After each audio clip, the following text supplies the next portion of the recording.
Welcome back to Waste Nights 2nd edition. We're playing Trouble in the South scenario, and this is going to be our first episode of gameplay. So we did all the setup and sort of explanation of the game last time, so let's get right into it. We're sitting here at New Sydney. We are the Nellie Thompson, the Stalker. We've got our off-road Jeep, we have our shotgun, we've got our vest all set up. We have 2 gas, 2 medicine, and 2 clips of ammo, and we're ready to roll. So let's take a quick look at our actions for a turn. We can move, we can camp, we can explore, we can do a city action, which we could do. We're in New Sydney, we don't really need to. We could also do a plot action and a special action. Alright, so we're going to come right back, and I think we're going to zoom a little bit in, and I think we are going to do a move action because we want to get over to this location as quickly as possible. We also want to make sure the time track doesn't leave the board, and every time we do a plot action, we will advance the timer 2 ahead, and at the end of every turn it goes 1 back. If it ever leaves the board, I think it's the end of the game. So we don't want to do that. We want to get to as many of these tokens as possible. So let's zoom down, and we'll have Nellie take her first action of 2, and it's going to be a move action. I'll show you how that works.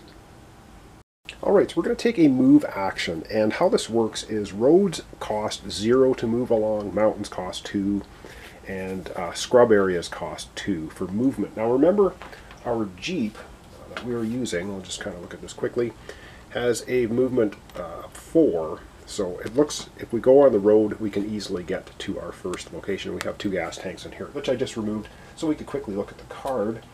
So we're in our Jeep, we got everything set up, and I should say, for a movement, you have to have your weapons and armor readied. You can't do it sort of after. You can do it before you move, you can do it after your movement ends, and I'll show you how all this works because we have to do things, of course, when the movement ends. So I'm going to use these little blue pebble, blue tokens to map out our route because you have to kind of know where we're going. So we can go into the mountains, like would be 2, sand would be 1, that's 3, we could go 4, 5, 6, 7, 8, 9, 10. It would see 10 movement to get here if we want to avoid the roads and all dangers. But we're not going to do that. We're going to go through here. There's a little exclamation point there. So we're going to take the road. We're going to go down the road, and I'm going to use these to show us our route. So this is the route we are going to take, ending up in space 21 with our first plot marker in it. Alright, how do we do this? We have 4 movement points, like I said. So 0, 0, 0, because these are all roads, 2 for mountains, 2 for scrub. So we can get here for 4 movement. So we will get on this plot point. So there we go. So that's our move action. But now we have to take a look at our route. And any danger symbols on the route, we have to actually do something about it. So there's nothing on this one. There's nothing on this one. Nothing on that one. However, very first one we went through has got an exclamation point, which means there are 10 threat tokens in this nice little Waste Nights bag. And we're going to be drawing out one of them because we have one of those exclamation points. Alright, and that's going to affect our encounter that we have at the end of the movement. Alright, and the token we pulled out was this one. So we're either going to have the vehicle being damaged, or we're going to take wounds equal to 1 roll of a white die. Alright, so how does this all work? Okay, so we've ended movement in a scrub area. So how does that mean? It means we take this deck of cards, we have this huge deck of encounter cards, we'll give them a shuffle, and we are going to be pulling 1 encounter card, because this is for scrub and mountain terrain, so we'll just pull one of them, and we will have a look at what lovely encounter we have at the end of the road here. And it is, we find a gun tower. Oh great. Alright, let's just zoom down into the card a little bit, take a closer look at it. Alright, so if we look at the gun tower, it's actually an enemy. So there are encounters, enemies, and then there are cards that just have a number, or sorry, a letter on them, which will take you to an entry in the book, as per the scenario. But this one we pulled out the gun tower, so we're going to have to fight it. It's armor piercing, which unfortunately means that our vest is not going to be able to mitigate any of the damage coming from the gun tower. It's going to be rolling a white, a green, and blue die to attack us. Once per combat, this enemy re-rolls 1 die that deals no damage. And if it rolls the special little fate symbol there, the enemy deals a damage. Wow! And it has 3 health, so we can try and take it out. Now it's going to be shooting at us ranged, because that little bullseye symbol means it's a ranged attack. So unfortunately for us, we come along and we encounter a mobile gun tower, which is trying to blow us away. We can't mitigate damage with our armor. We could actually die right here and become unconscious. This is nasty. Alright, I'm going to get out the dice tray, or dice tower. We're going to be rolling 1 white, 2 white, a green, and a blue.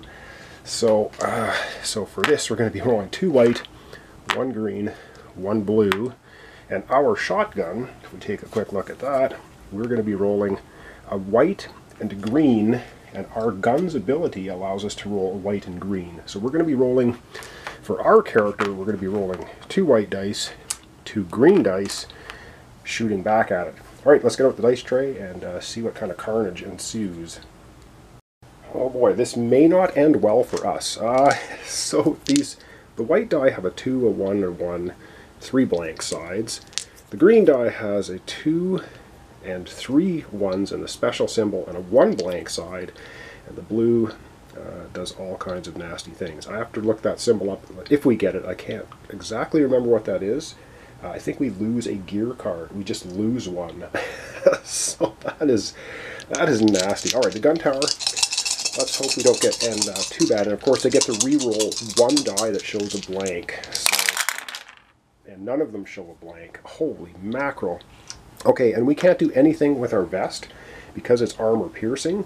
So we're going to take 2, 3, 4. We're taking 5 damage. 5! And we only have 7 health.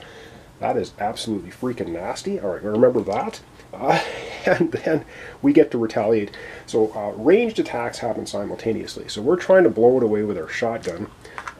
We need to do 3 damage to it. Let's hope we do. Now, in order for us to shoot our shotgun, we only have 2 ammo clips, or 2 boxes of shells, I guess. We have to get rid of 1 of them, which is not good. Let's hope we can take this thing down, and we don't get to re-roll anything. But if we roll this symbol, this does 2 damage, but it actually breaks our shotgun. Oh boy. So we need 3 damage. Let's hope we can do it.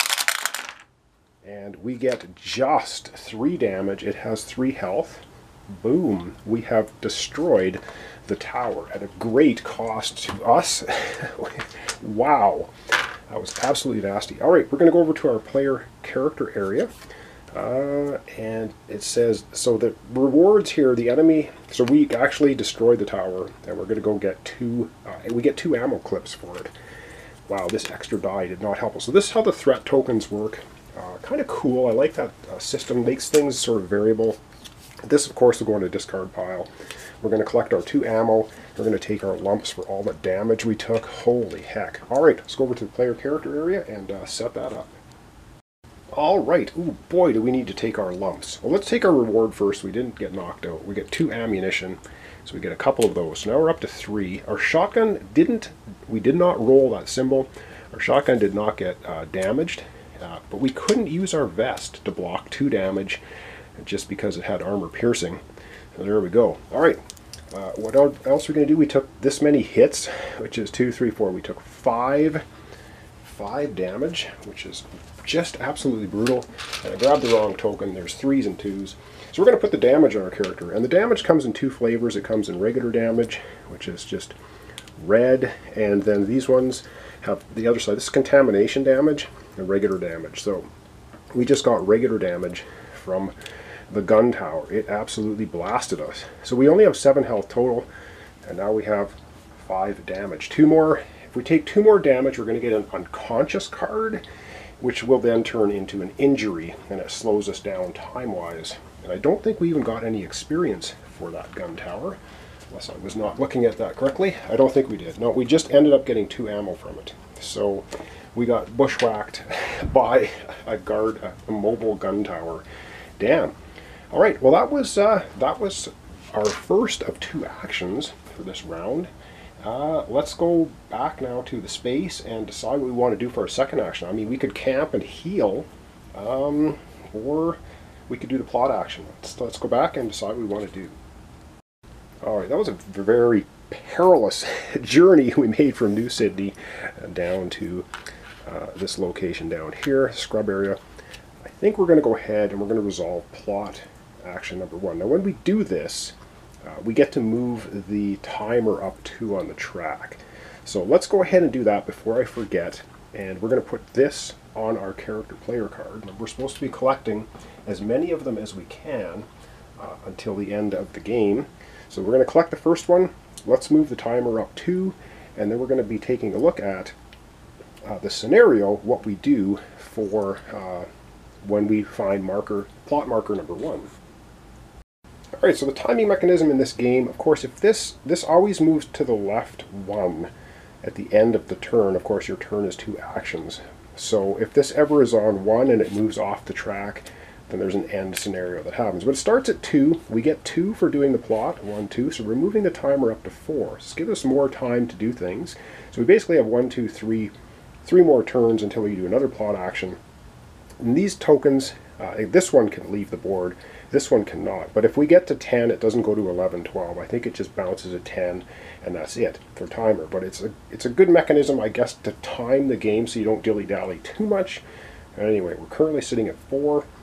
And now we are going to take a look at the Trouble in the South and see what we're supposed to do when we uncover that first plot action.